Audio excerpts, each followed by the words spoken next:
We're live. All right. What's happening, Rachel? How are you? Good. I went to a Dodgers game last night, so that was a fun summer Oh, thing to do. nice. Did they win? You know what? It was actually an intensely good game because in the beginning they were playing the New York Mets. In the beginning, the Uh-huh. Mets were kicking their butt, and then like it was down like 2-4, and then all of a sudden the Dodgers came from nowhere, and it was like home run after home run and doubles, and so it was a fun game because the game ended with 11-4. Dodgers Wow. won. Oh, they smoked him at the end, huh? They did. I've never seen a Dodgers baseball game that great. So it was a fun game. The crowd was going crazy. The energy of the crowd cheering and high fiving each other was a lot of fun. That's awesome. Are you a Dodgers fan or do you like Minnesota? You know what? I'm always in Minnesota at heart, but I do like going to any sport game where you're around the crowd. I'm up for it. So I wouldn't say I'm a huge Dodger fan, but I don't follow them. But I like to go to the games. Nice. Yeah, yeah. I'm an Astros fan, so Astros and Dodgers played in the World Series last year. That was like that was great for Houston. It was like one of the most amazing stories, like the hurricane and everything, and coming back and winning the World Series, and it's just incredible. So yeah, super big Astros fan. Yeah. Do you go to a lot of games or no? Well, not since I've been living in Austin, so it's been tough. But growing up, we did it all the time. Yeah, Yeah. all the time. So Yeah. yeah, I'm curious. Like when you go to a baseball game, what's your eating look like? Do you eat before? Do you eat there? Like, how do you make it work? I was actually going to tell you this because I found it quite interesting, and I found myself watching everybody because everybody's eating the Dodger dogs. Everyone has Yeah, fries, the giant baseball caps full of ice cream, and nachos. I was like mortified looking at what everyone's eating. But you know what's Mhm. really cool about the Dodger stadium is they let you bring your own food in. Really? Yeah, so I absolutely love that. We packed salads last night and brought in some carrots and a little bit of handful of nuts. So while we were watching the game, we had our own food. Oh, that's super awesome. Yeah, Wow. I love Wow. it. Yeah, Good for him. yeah, so you're watching everyone eat, Dodger dogs and pizzas and hamburgers and everything else, and here we are just munching away on our salads. So I enjoy that we can bring in our own stuff. You're committed. You're committed. See? Yes. Awesome. So you guys, you can go to baseball games and still eat healthy, apparently. Exactly. You can bring carrots and some nuts to snack on, but yeah, you don't have to eat hot dogs and French fries and ice cream. Yeah, very cool. Yeah, it was last Sunday, I believe it was, at the Astros game. They had you can bring your dog. Like you could literally bring your dog to the game. And like I was like, I don't know if this is gonna work out. But Yeah, everyone's holding their dog in their lap, and these dogs are like looking around, like, "What are we doing?"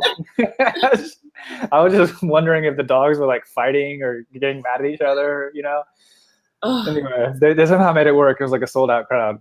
It looked chaotic to me, but yeah.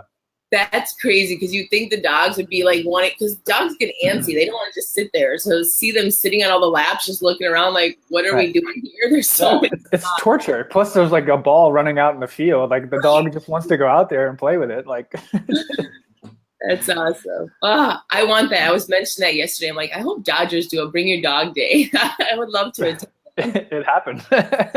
Yeah, it happened. So. Very Well, cool. cool. Well, yeah, we got 6 viewers right now. That's great. So thank you guys for coming on. I think this is like maybe the fourth or fifth week we've been doing these live calls. They've been a lot of fun.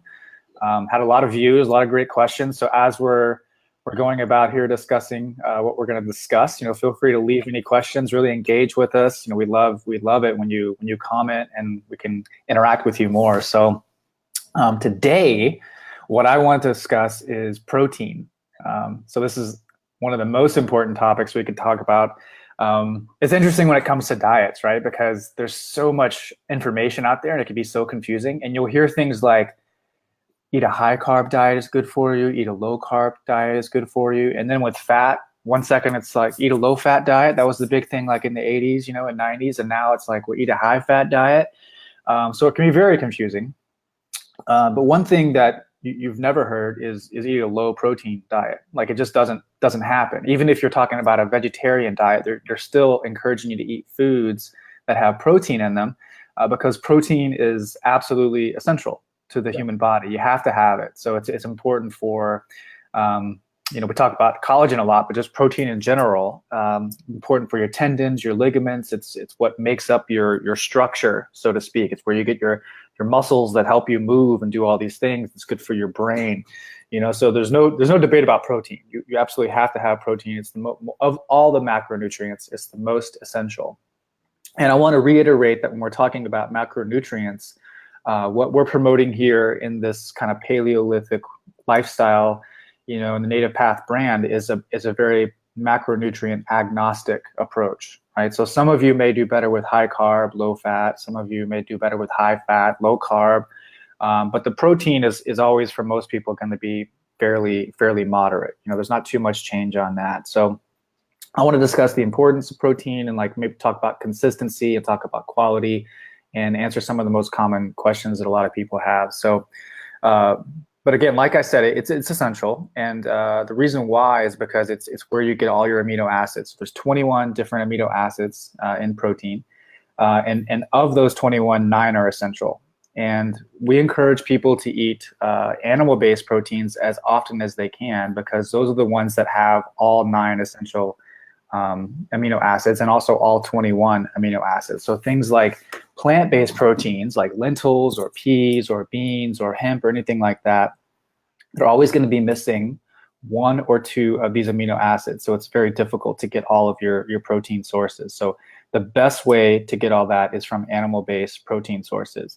And always focus on quality as best you can, right? So there's a huge difference between cows coming from grain-fed sources, fed on conventional lots, and injected with a bunch of hormones and antibiotics and medicines, as opposed to a cow raised on a pasture, eating green grass, getting sun, moving around, roaming. That highly impacts the quality of that meat. One of them, the one that's eating grain-fed on a lot, a conventional feedlot, is going to be more high in omega-6 fat. That's an inflammatory fat, whereas the grass-fed animal is going to be higher in omega-3 fat. And this is the case with all of your animal-based proteins. So things like fish, like wild-caught versus farm-raised, or chicken, where it's fed worms and moving around and free roaming, as opposed to a chicken fed in a cage lot. It's really interesting what happens when the food industry comes in and changes the way an animal lives and what it eats. So always be mindful of that. Always choose the best quality meats that you can. But protein in general is something that we encourage people to do consistently, and try to have it every meal if you can. In terms of how much, think about maybe a palm-sized portion to 2 palm-sized portions.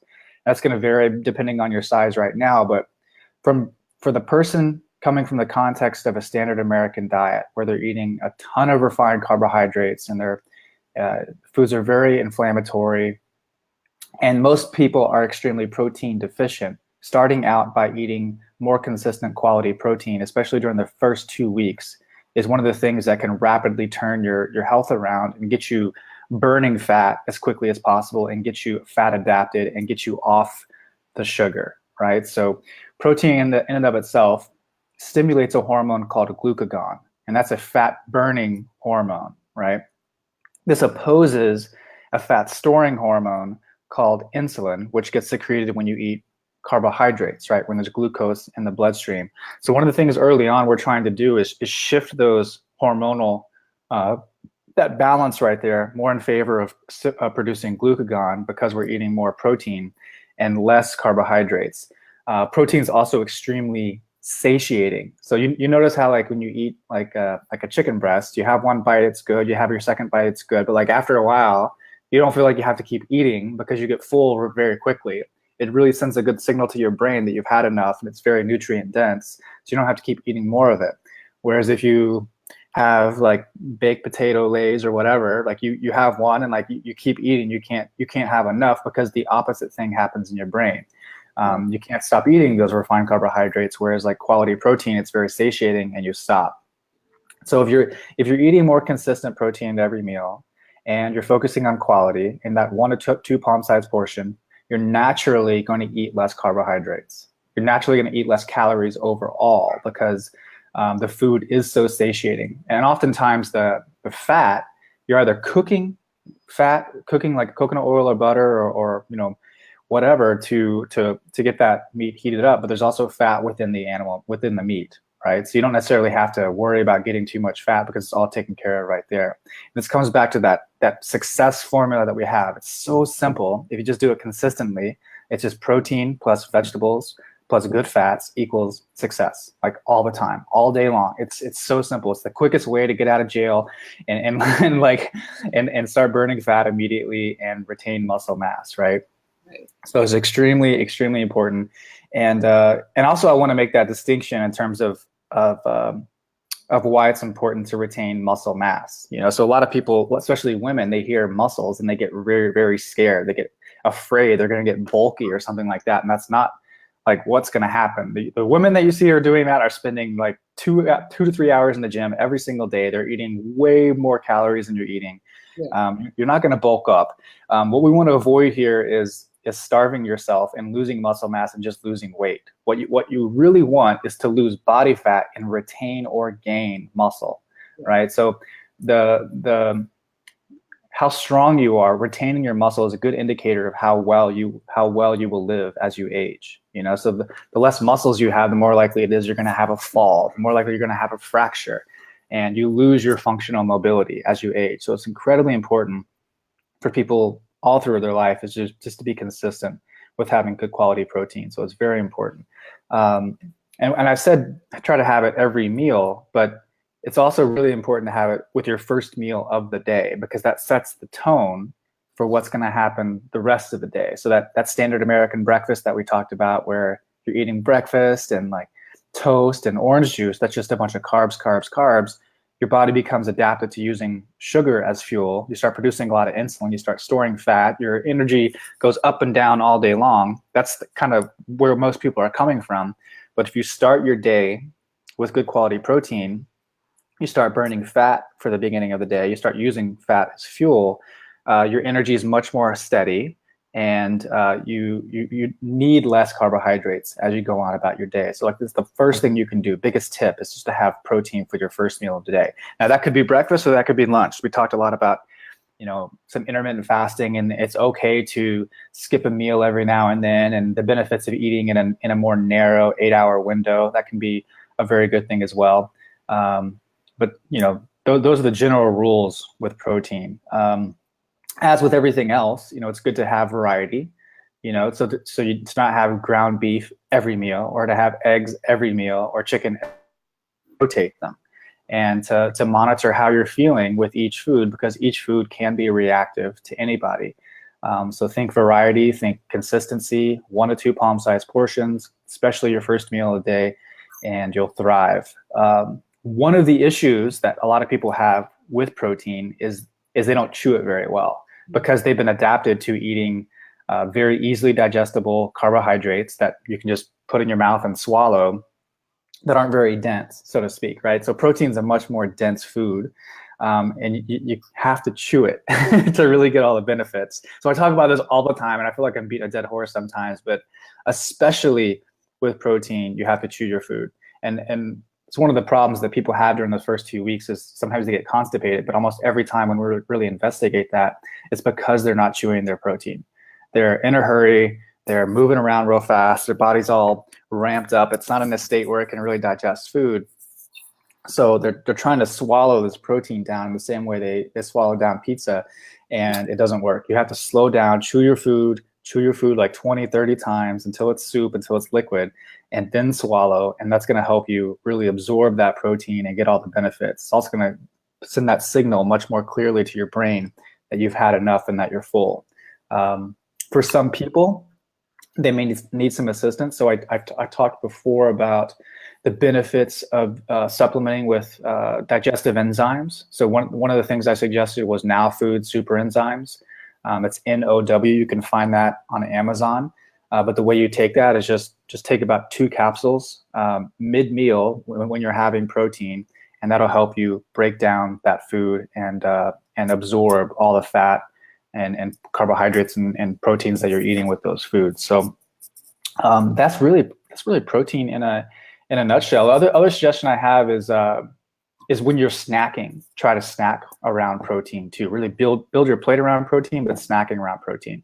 You know, having like cucumbers and turkey dipped in guacamole or with an avocado or something like that, or I don't know, bacon and tomatoes. I don't know, like whatever people do, but I don't snack too much, but those are easy things that you can do. But think about snacking on protein rather than snacking on carbohydrates. And you're going to get a lot more bang for your buck, especially during those first 2 weeks to set the tone and get you fat adapted and get you moving in the right direction. So wonderful. Yeah. What? Go ahead. I was going to say, did you have any comments about that? No, I was just say protein's amazing in the sense the way the body breaks it down, and then if it has excess in it, I find it amazing that it actually breaks it down further and transfers it to other parts of the body that actually needs it.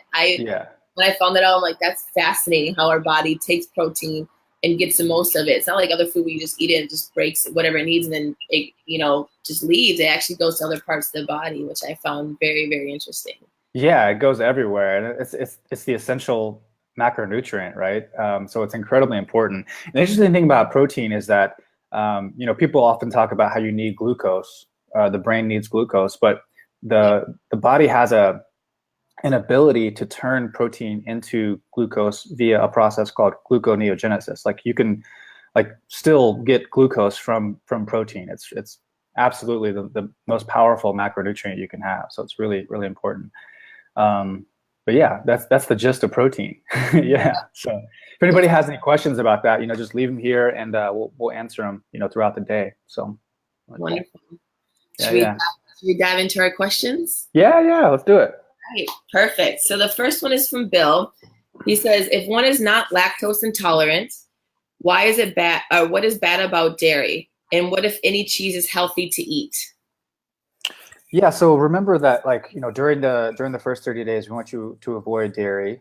The only exception to that is butter, and that's because butter is mostly just the fat, right? It still has some protein in there, and if people are reactive to that, we suggest ghee. But with cheese, and everyone's always like, why are you taking away my cheese? It's so good, and it makes sense, right? So because cheese has an opioid-like reaction to it. It's like crack in a way, as far as what it does to the brain. So, cheese is made from I think it's called curdling. They take milk and they separate the liquid parts and the solid parts. So the liquid parts is that's the casing, and then the solid parts are the curds, right? So the curds, when you eat them, they get broken down into casing, and that casing is what gets broken down in the gut when you absorb it into peptides called casomorphins, right? So you can hear in that word casomorphins, it's a morphine type substance that is opioid reactive in the brain, right? So it causes that addictive thing, and it's why people are like, why are you taking away my cheese, right? But these casomorphins also have a histamine reaction, right? So they're very reactive to most people. That's what causes a lot of allergies. So some people react in this way and some people don't, right? But it's one of the reasons why during these first 30 days, we highly suggest that you take out all cheeses, regardless of the quality, and just see. And then at the end of the 30 days, if you're happy with where you're at, you can reintroduce it very systematically, having that cheese for breakfast, lunch, and dinner, and then not having cheese the next 2 days, but during that period, see if you are reacting. Because what happens a lot of times is people have cheese their whole life and they don't notice that they're reacting to it, but then they do the 30-day challenge, they take away cheese, they feel great, and all of a sudden they bring it back in and they start sniffing or sneezing, or their skin starts itching or something like that. So what we're having you do here is a systematic process to find out whether or not you are reacting to cheese, right? So that's essentially what it is. It's the casomorphins that get broken down when you eat cheese are highly reactive and could become problematic. And it should also be noted that there is an addictive type substance going on with cheese, right? And if you want the nutrients from cheese, you can get all those nutrients from proteins and fats and vegetables, But when you're looking for cheese, what you are looking for is something that's raw, pasture-raised, grass-fed, full fat, right? You don't want the standard American sliced cheese coming from like yellow number 5 out of a package, right? That's not real cheese. You got to think about where that cheese has come from. If you're getting cheese from the farmer's market or a good quality cheese from your local grocery store that says things like raw, pasture raised, grass fed, full fat, you've got a good cheese. I personally don't have too much cheese, but every now and then I do have it because it is yummy. But when I do have it, I try to make sure it's the most highest quality possible cheese you can have. And really all the cheeses like feta or cheddar or whatever can be found with raw, pasture raised, grass fed, full fat, those things right there. But pay attention to quality, but before you do anything, make sure you take it out for 30 days and then bring it back in. But in general, that's the main reason, is because those casomorphines can be highly reactive to people. Right. I was telling you the story. I always ate milk my whole life, no problem. And then I took it away. And all of a sudden now when I eat it, I get super mucusy in my throat. And it's because I was thinking I was other side effects, but I just couldn't figure out why every morning I would sound like Darth Vader or my throat would be all mucusy. And I figured out finally it's from the lactose, which I never, assumed that would be the case. Yeah. It's funny how so much of what's going on with our health is directly related to our food, but we don't quite see it and that's the whole intention of what we're doing these 30 days, is eliminating all the potential problematic foods and then systematically bringing them back and to see if like you react or not. If people do the 30-day challenge and do it like the way it's supposed to be done, and do the things that we're talking about here, being consistent with protein, veggies, and good fats, drinking lots of water, really paying attention to lifestyle factors like, quality sun and sleep and stress management. I mean, you're going to feel better. Like there's no way around. No one feels worse. If you really do those things, like no one feels worse because you're just doing things that you're designed for, and when you bring these things back, it's a lot more clear that like, wow, like those old foods were not good for me. And from that place, you have awareness and you're able to make change. That's where it really comes about. And, people often ask these questions early on because they just don't have the awareness. Like you didn't have the awareness that milk was causing these problems. You might've just thought that it was something that you had. It's like part of your genetics. It's like you caught a cold, you can cut this, but like we don't ask the question, why is that happening? Or like what factors in my environment are contributing to this? Right. So it's a great awareness piece that you have that. And, when you bring it back in and you notice those reactions, like, well, that like milk is not good for you. Yeah. That's why I started keeping a food log. So when I did notice, I was noticing certain things I was feeling. I kind of, what am I eating? Noting that, and then I would take something else away to kind of process of elimination until I finally figured out what am I eating that's continuously causing the same symptoms. So I find it very important for everyone to keep a food log if you're noticing something. That way you can notice a trend in what you're eating. Yeah. Highly recommend people do a food log, at least for like 2 weeks, Right. Just so you can kind of pay attention to things and get a sense of what's going on in terms of how you're feeling, how you're reacting to foods, because it's such a powerful thing. And when you're doing that food log, I would also encourage you to really be intentional about the variety of your food. So you're getting a good approach to kind of testing, like, okay, this is chicken, this is beef, this is pork, this is fish. Like, is anything happening here? Like, this is broccoli, this is cauliflower, whatever. And you can kind of look at things and really pay attention. But every time I coach people and have them do that, it's amazing the connections that people, right, and or their mood or how they're sleeping, like all these different things, just because of food. So those informed decisions really empower you, to make better decisions moving forward. So really important. Wonderful. Well, speaking of things we're addicted to with cheese, the next one is based on sweets. This one is from Carol, who has a craving for sweets every day. I've been on the paleo for 4 months strong and ate 2 bites of chocolate truffles on Saturday. Besides bananas, what are good things to satisfy it? Sounds like the floodgates are open.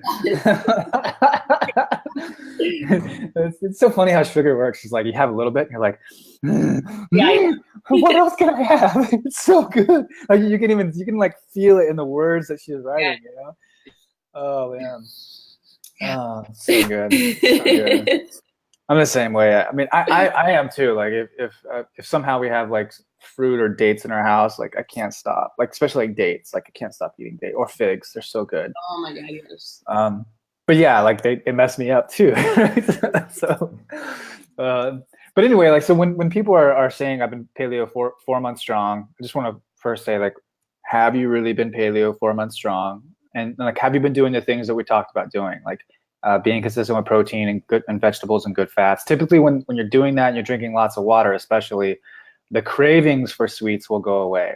So when someone's still having cravings, I always wonder, like, did you do those things, yes or no? Because if you didn't do those things, I would always suggest you go back to doing those things, like in a strict, very disciplined approach for 30 days, and then seeing what happens.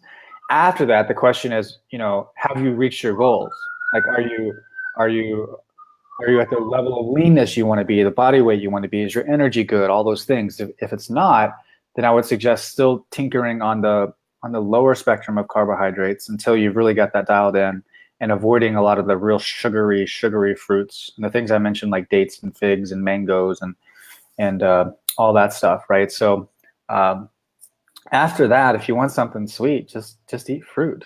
Like berries are a great option. Blueberries, raspberries, strawberries, blackberries, whatever berries you want. Those are great because they're high in antioxidants and they're very low on the glycemic index.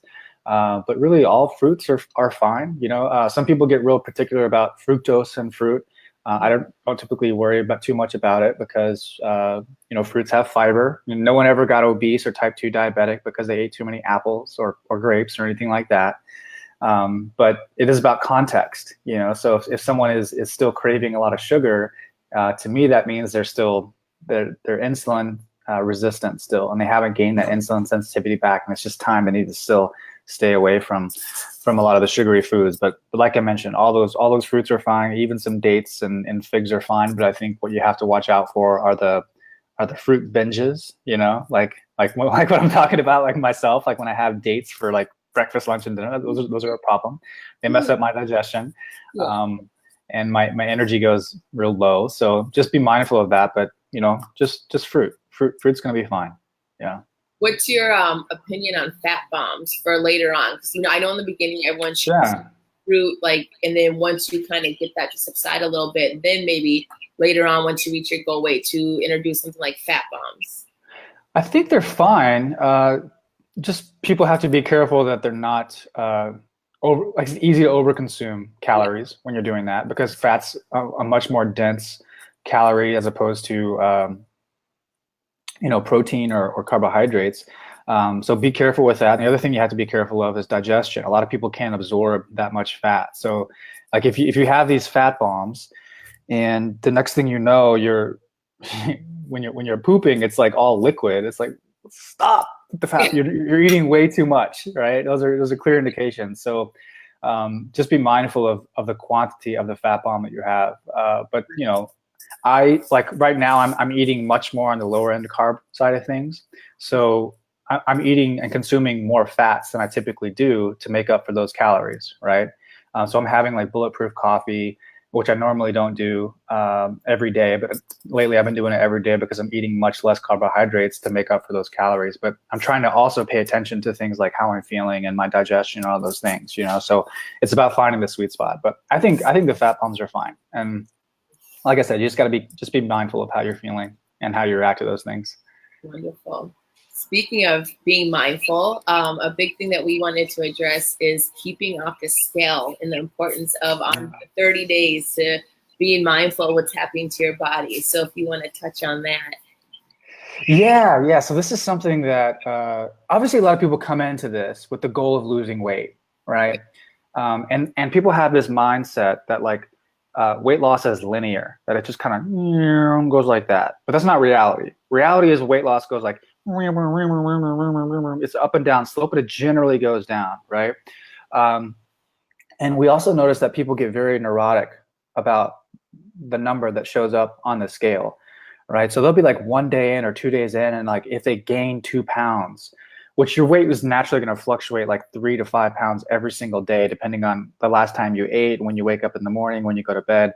But they make that number mean something, like it's a failure or they're going the wrong direction or whatever. And all of a sudden they're just like 3 days in and they haven't really even given it a shot. And they're so neurotic about it. And they start having thoughts around it. Like, is this going to work? Am I always going to be overweight? And, is my husband ever going to be looking at me the same again? Like so much worry. And that worry in and of itself causes stress. And that stress in and of itself can cause you to gain weight and make things worse.